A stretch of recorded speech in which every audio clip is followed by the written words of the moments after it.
Alright people, don't forget to subscribe and hit the bell notification. That way you'll know when I upload the next video and you'll be supporting my channel. Follow me on Twitter. Every time I upload a new video, I'll be tweeting.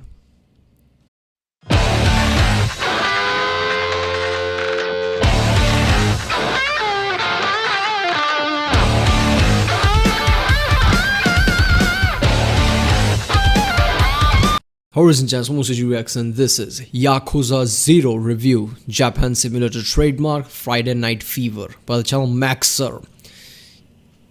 Kiryu-chan? I don't know what that means. But yeah, Yakuza 0. I've heard of the Yakuza series for a long time now, never played one. But everybody just praises it. Yakuza is a great game.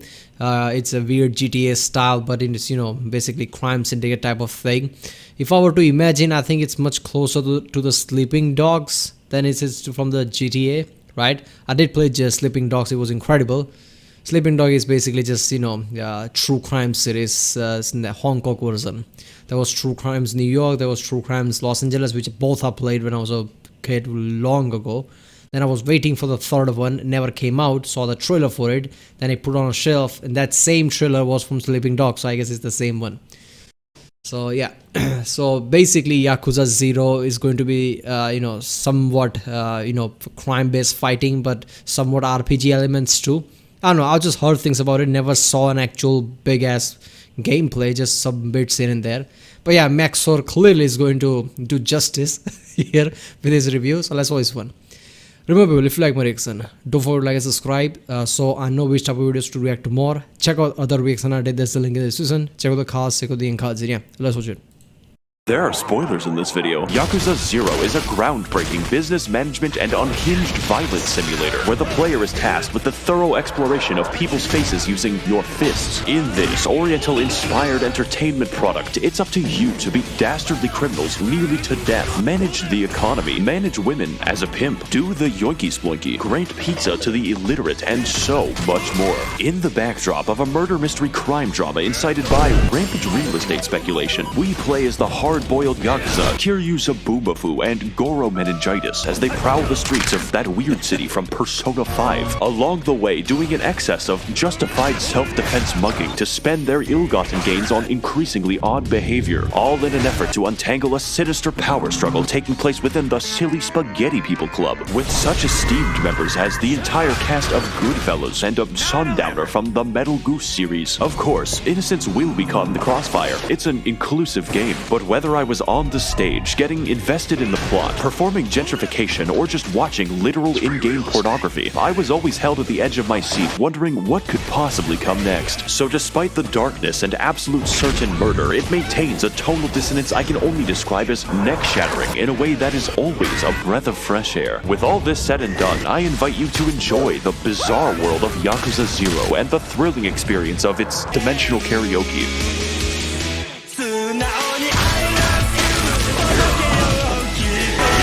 The main title.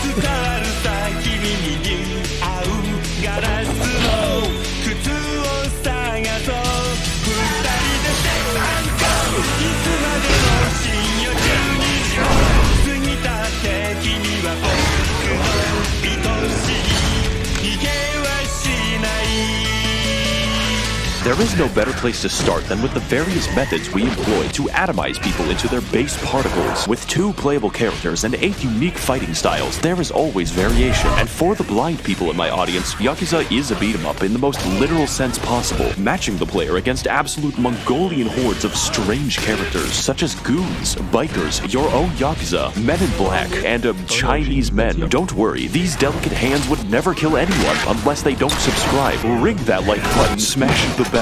We attack using a flurry of different, intricate combos to build our primordial rage meter, which we use to cause the real damage in the form of hundreds of completely absurd animations ranging from light jabs to permanent injury and certain death. The beauty in all of this is that, like the beautiful and respectable-sounding Japanese language, expulsion of our death resource is context-sensitive, with possibly hundreds of different, entirely unique animations, all dedicated to Kiryu's never-ending war on bones. Are you carrying a giant cone? That's an animation. Are you near a ledge on this one level? Well, not to worry. Or maybe you just have a box. Serve that shit up faster than FedEx. Every single Alright, so this is like sleeping dogs, right? The combat and everything, use environments, do different type of karate moves here and there.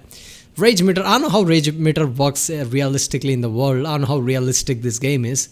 But basically, if you fight, and then rage meter fills up and then suddenly you have the last wind, that usually doesn't happen because by then you're exhausted mostly. So your rage won't have much output to it, basically. But yeah, just having rage meter there, and as soon as the fight starts, you engage it, kind of makes sense. You are angry, whatever. Single takedown is this gratuitously violent. But don't worry, neither of our characters canonically kill anyone. We just give them lifelong disabilities that are worse than death. Since I'm feeling generous, let's talk about exactly how. Playing as Kiryu Kazoo, our fighting styles consist of the Brawler, a classic, fast-moving fighting style focused on replicating the police experience. Rush Hour, a quick attacking and dodge-heavy moveset well-suited to cowards. And Monkey Mode, which instantly adds several hundred pounds of muscle mass that you then have to drag around. It's not very good. Switching to our next character, Pirate Captain Goro Majima gives us the funky styles. As a thug, we have a wide range of generic moves and the fucking neck snapping power. I don't think they're going to get back up. As a breakdancer, yes, a breakdancer, we sacrifice takedowns for style in the most absurd and flashy way possible. And That's as a fun, slugger, though. we cheat by pulling out the fucking baseball bat and wield it like nunchucks, letting us hit quite hard and exploit every boss in the game. He just can't do anything. On top of this, there are two secret fighting styles normally completely inaccessible to the player, and unfortunately the process for their acquisition is very interesting, one might say physically painful. As early as Chapter 7, you're given the business opportunity of establishing a whore monopoly, and Majima takes it with great enthusiasm. To unlock the final fighting style, we will have to run our cabaret club well enough to unseat the 5 prostitution daimyo of Japan. It'll be a fun side quest, I told myself, just like Oblivion. That's a fun game. There are many ways to run a high society cabaret club, like abuse, but a true manager of a great establishment has many factors to consider. Contrary to popular belief, all women are different, but like the caste system, all people can be classified. Our objective is to keep the customer as happy as possible by balancing our women's specializations. Some girls are cute, others are great at conversation, and some are skilled. Akina has a degree in biomedical engineering. Poor patrons, like me, have very low expectations and can be pleased with rubbing rocks together, while wealthy patrons have refined tastes like physical and mental abuse. Every employee has their limits, and it's up to you to stretch them as far as possible. Truly, we are the Bezos of cabaret. Now, if you'll excuse me, I'll be attending the poor people hunt. Of course, as a proper host, it's up to you to attend to every customer, whereupon things go from relaxing to batshit. Every time you wait a table, you'll I don't know why that moves also. We just dodges like that. I fuck this shit, man. I'm better than this. receive a cryptic hand signal from the girl which tells you what the customer desires. And if you want to please them, you better remember all of them. What the fuck are you trying to say? I don't, I'll be back with a gun. And just in case this wasn't painful, every time you go to a new table, the game will throw a fucking flashbang. So over the course of a never-ending grind, I was given the most painful migraine I will ever get in my life. This screen and this music inspire my killing urges. By the way, this game is a beat-em-up, so to conclude our cabaret adventure, our reward is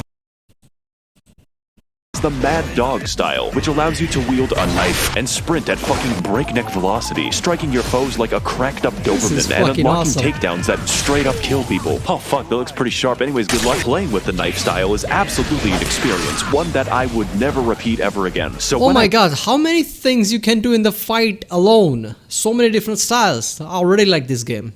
So, you know, this has kind of like a Sleeping Dogs feel to it. The world, they have cars and everything. Basically with you know, advanced fighting than in the Sleeping Dogs. So yeah, Yakuza, and this is game from 2015, so I don't know, it must be better. Is it a remake or something, or is it some kind of a prequel since it's a Yakuza 0? I don't know. I heard that unlocking the other secret style involved 8 hours of the real estate quest. I probably had a PTSD attack.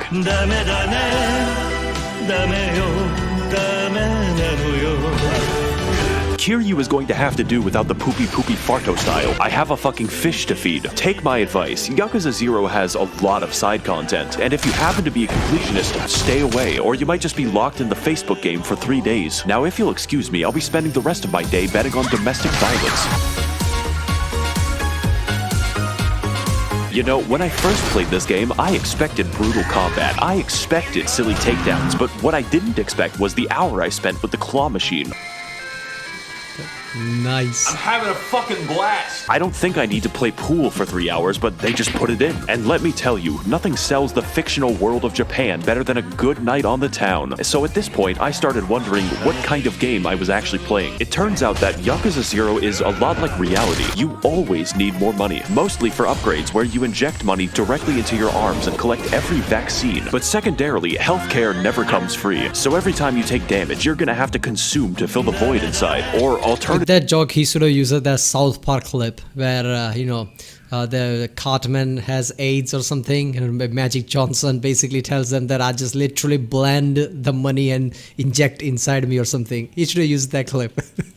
carry thousands of dollars in medicine. There is no limit to juicing. It's no exaggeration to say that Yakuza's difficulty depends entirely on how much of a Sigma male you are. Kiryu might not get any pussy, but he is getting paid. You might think that beating up the homeless is the way to go, but that is for babies. If you want to make the real dough, you'll have to risk it all on gambling. More specifically, betting on scantily clad women beating each other half to death. And because of the copyright music and interesting visuals, putting this in my video represents me betting my real income. Majima, however, never has money problems because his cabaret pays him several billion yen. The entire plot of the game happens because we're fighting over 1/10 of that, so it's a shame that I lost all of it. Yes, all 10 billion of it, because I was robbed by a man with fucking orangutan strength. This is Mr. Shakedown, and if you ever encounter him, run. It doesn't matter how much you have. It doesn't matter how long you've spent getting it. If you lose to Mr. Shakedown, he will take all 10 billion of it and then disappear to somewhere. So if you want a cent of that back, you better go find him, eventually. That's pretty bad. But like all human suffering, this can become a business opportunity. You see, Mr. Shakedown is actually a form of banking. Whatever amount he robs from you, the game will add 15% more, meaning if you're up for the challenge of defeating Harambe, the returns are worth it. At least with this method, your money doesn't vanish into the void. Of course, that isn't always a bad thing. There's a lot of places to spend our money, and most of them are fun. A little too fun, actually. I don't want to have to read the fucking phone book to play some goddamn Chinese solitaire. Tabletop simulator, never heard of it. The only game I play is Eels and Escalators. What I'm trying to say is, this is a rabbit hole. A good one. My personal favorite was getting addicted to the bowling minigame and then winning the chicken, who doubles as a financial advisor. Yakuza is not meant to be questioned, and that isn't even the wackiest game. That honor goes to the phone dating, which takes the form of a shooter. Yes, like Call of Duty.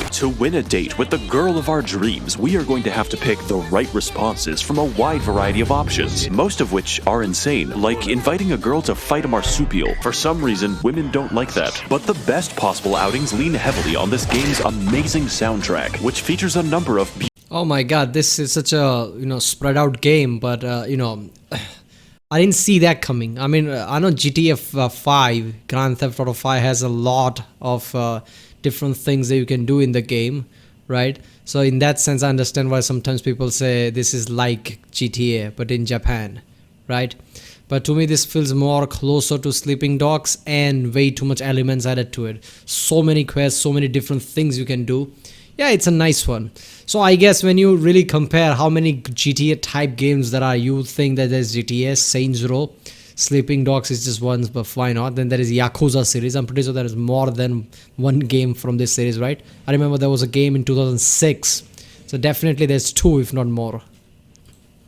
beautiful karaoke themes, stylish disco tracks, and stellar emotional ballads. I am of course talking about the karaoke and the dancing, which are both incredible in their style and creativity. They are so out there, so truthful, and sound so good that I just couldn't get enough of it. In short, they're everything a dance should be. This scene tells me more about Majima than an entire Hideo Kojima script. Kiryu has never killed anyone, but let me tell you, this man knows how to murder a dance floor. He's gonna wow them.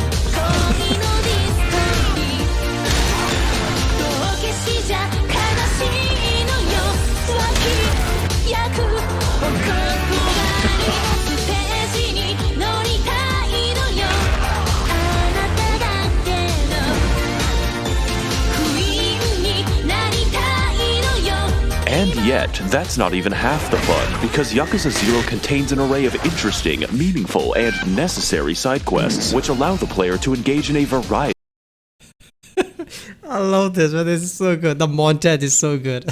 So I was dancing on the floor, then stabbed a guy. Then I was dancing on the floor again, stabbed two more guys. Then I did some karaoke. Girl walked in, I had to stab her too. Of small stories ranging from pizza delivery to replacing a phone battery. That one's a little boring. You can even roleplay as a Persona fan by following a child around the city. Often, these quests will have entirely unique fights and challenges accompanied by complex moral judgment and logic puzzles. In one instance, I was given the task of infiltrating the cult of Munancho Heptonas, whereupon I had to learn the practice of Shurapipi, the acquisition of Kulipas, and the greeting of Munancho, at which point the game tested me on their exact definitions. I promptly beat their leader to death. In another instance, Kiryu teams up with the famous movie director Steven Spinning, known for his hit film Indian Jeans, to complete a music video with famous international pop star Miracle Johnson. I was hired to beat the extras to death. Now that I think about it, every side quest ends with a trip to the hospital, except for the pizza one. That ends in love. It's not delivery, it's DiGiorno. This stands in stark contrast to the actual plot of the game, which is played completely straight. Taking everything I've said before into account, you might think this is weird, and sometimes it is. One day, you might be saving a helpless blind woman, and the next, abandoning her so you can play Idolmaster for several days. I'm sure that she'll be just fine. But funny anecdotes aside, there is an abundance of real drama and emotion here. Of all the things I expected this game to be, sad was not one of them. Neither did I expect a believable love story or the murder mystery. This game is downright determined to constantly surprise you, even if it has to stop making sense. In Majima's story, we are sent to kill a buff Chinese man before fighting him, teaming up with him to save the innocent, and then fighting him again. But I changed my mind. This exact arc happens with 3 separate characters, and that's just Majima's story. In fact, despite the game being called Yakuza 0, Kiryu leaves the family in Chapter 1.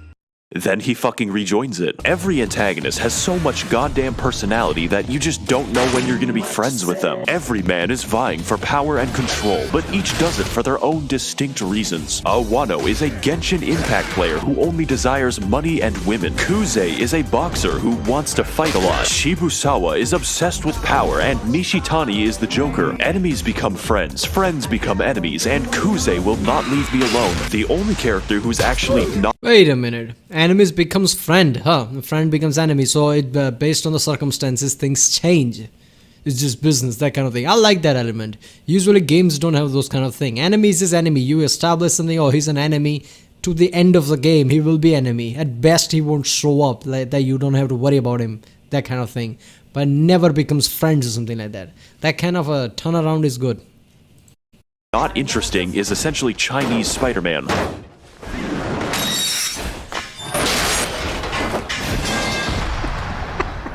Holy shit. His defining feature is that he's ugly. Unless you play the Chinese version of the game, then he's weirdly handsome and also on the cover. But even when playing in the most serious of circumstances, the game still catches you off guard. A tense deal with a Yakuza boss can change seemingly at random into a ridiculous combat encounter fighting 90 enraged apes. Or in the case of Majima, a visit to the CIA becoming a fever dream in which you have to fight the buff crossdressers. The game cares more about good gameplay and fun story than actually making sense. It's quite refreshing. Yeah, I still can get past the, by using baseball bat as nunchucks. That's just incredible.